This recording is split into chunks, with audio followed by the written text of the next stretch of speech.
नमस्कार। महाराष्ट्र के संवेदनशील मुख्यमंत्री एकनाथ जी शिंदे साहब ने पिछले साल मुख्यमंत्री वैद्यकीय सहायता कक्ष का पुनर्गठन किया और मुझे बताने को अभिमान है कि मुख्यमंत्री वैद्यकीय सहायता कक्ष की ओर से पिछले सवा साल में लगभग 125 करोड़ का अर्थसहाय्य पूरे महाराष्ट्र के 15,000 से ज्यादा मरीजों को हमने बांटा है, जिसके कारण 15,000 से ज्यादा अधिक मरीजों की जान बची है, जिसमें एंजियोप्लास्टी बाईपास सर्जरी के पेशेंट्स है, कैंसर के पेशेंट्स है, किडनी लिवर ट्रांसप्लांट के पेशेंट्स है, ब्रेन ट्यूमर के पेशेंट्स है। और मुझे सबसे बताने को अभिमान लगता है कि इसमें कॉकलियर इम्प्लांट की 250 बच्चों की सर्जरी हमने की है। जो बच्चे बात नहीं कर सकते, सुन नहीं सकते, ऐसे छोटे बच्चों को कॉकलियर इम्प्लांट की सर्जरी की आवश्यकता होती है और ये सर्जरी होने के बाद ये छोटे बच्चे सर्वसामान्य जीवन जीने लगते हैं। ऐसे 250 बच्चों की सर्जरी पिछले सवा साल में हमने की है, जो छोटे बच्चे आज सर्वसामान्य जी रहे हैं। और इसीलिए मैं पूरे संभाजीनगर के जो हमारे लोग हैं इनको कहना चाहूंगा कि मुख्यमंत्री वैद्यकीय सहायता निधि की ओर का मुख्यमंत्री वैद्यकीय सहायता निधि का ज्यादा से ज्यादा लाभ ले, ज्यादा से ज्यादा लाभ उठाए, ताकि अपने एरिया का कोई भी जो गरीब मरीज है उसको रुग्ण सेवा मिलनी चाहिए। रुग्ण सेवा हर एक व्यक्ति का अधिकार है और हर एक व्यक्ति को ये रुग्ण सेवा मिलनी चाहिए। इसीलिए मुख्यमंत्री वैद्यकीय सहायता निधि का आप आधार ले सकते हैं। आपने ऑनलाइन फॉर्म कैसा भरना चाहिए और उसका क्या नंबर दिया? मुख्यमंत्री वैद्यकीय सहायता निधि प्राप्त करने के लिए अभी आपको मंत्रालय मुंबई आने की बिल्कुल आवश्यकता नहीं है। आप यहाँ पे संभाजीनगर में बैठे हुए भी मुख्यमंत्री सहायता निधि को आप आवेदन भेज सकते हैं।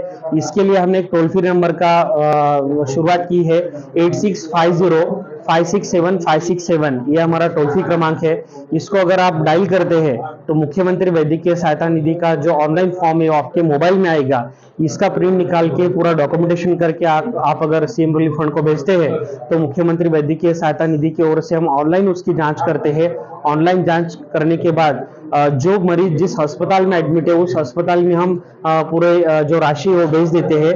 और इसी तरीके से फेसलेस सिस्टम है। इस मुख्यमंत्री वैद्यकीय सहायता प्राप्त करने के लिए ना किसी को मिलने की आवश्यकता है, ना किसी मध्यस्थ या किसी एजेंट के मार्फत आपको मुख्यमंत्री सहायता निधि को एप्लीकेशन करने की आवश्यकता है। आप डायरेक्टली इसको अप्लाई कर सकते हो और ये अर्थसहाय्य आपको मिल सकता है। संभाजीनगर में पिछले सवा साल में 7 करोड़ रुपए की राशि आवंटित की गई है, जिसमें कैंसर से लेके ब्रेन ट्यूमर से लेके बहुत सारे ऐसे मरीज हैं जिनकी ये मुख्यमंत्री वैद्यकीय सहायता निधि से जान बची है। हाँ, सबसे अहम सवाल आपने पूछा। मुख्यमंत्री वैद्यकीय सहायता निधि ये सिर्फ और सिर्फ सर्जरी के लिए है, शस्त्रक्रिया के लिए है। मुख्यमंत्री सहायता निधि से किसी भी प्रकार की दवाइयों को हम खर्चा नहीं देते। तो जो कोई मरीज है जिसको सर्जरी की आवश्यकता है उसी को मुख्यमंत्री सहायता की राशि आवंटित की जाती है। किन हॉस्पिटल में अवेलेबल रहेगी? मुख्यमंत्री वैद्यकीय सहायता निधि छत्रपति संभाजीनगर शहर और जिले के लगभग 135 हॉस्पिटल्स में अभी हम कर सकते हैं। 135 हॉस्पिटल्स मुख्यमंत्री वैद्यकीय सहायता निधि के एम्पैनलमेंट है, यानी अंगीकृत है। तो ये 135 हॉस्पिटल्स में ये मुख्यमंत्री वैद्यकीय सहायता निधि का आप लाभ ले सकते हैं।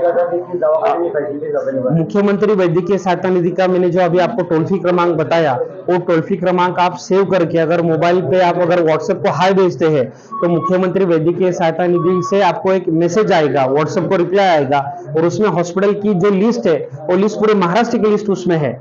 उसमें अगर डिस्ट्रिक्ट वाइज आप जाएंगे, छत्रपति संभाजीनगर, अकोला, अहमदनगर, तो डिस्ट्रिक्ट वाइज आपको लिस्ट अवेलेबल होगी। अगर ये नहीं करते, पेशेंट को लाभ नहीं देते तो हाँ, मुख्यमंत्री सहायता निधि के जो 135 हॉस्पिटल से जो हमारे पास एम्पैनल है, वो अगर मुख्यमंत्री सहायता निधि का लाभ अगर गरजू मरीज को नहीं देते हैं तो उनके ऊपर हम कार्रवाई करेंगे। ऐसे जो कोई हॉस्पिटल से हम उनको ब्लैकलिस्ट की कार्रवाई करेंगे। कार्रवाई करने के लिए किस नंबर पर कॉल करना पड़ेगा, कैसे कांटेक्ट करना पड़ेगा? मुख्यमंत्री वैद्यकीय सहायता निधि का जो मैंने आपको टोल फ्री नंबर दिया था, उसके पास आपको एक मोबाइल में पे मुख्यमंत्री वैद्यकीय सहायता निधि का फॉर्म आएगा, उसके ऊपर जो हमारा ईमेल आईडी है, उस ईमेल आईडी पे आप अपनी जो तकरार शिकायत है वो कर सकते हैं। उसके बाद हम कार्रवाई करेंगे। राजीव गांधी महात्मा फुले भी इसके ऊपर नहीं, महात्मा फुले योजना पूरी अलग है और वैद्यकीय मदद कक्ष की योजना पूरी अलग है। इसमें मतलब और क्या क्या फायदे हैं पेशेंट्स के लिए? इसमें देखो 20 जो अलग अलग डिसीज है इसके ऊपर ये अर्थ सहाय्य मिलता है, तो मुझे लगता है कि ज्यादा से ज्यादा लोगों ने इसका लाभ उठाना चाहिए। Thank you. मंगेश चिवटे, कक्ष प्रमुख, मुख्यमंत्री वैद्यकीय सहायता कक्ष। Thank you.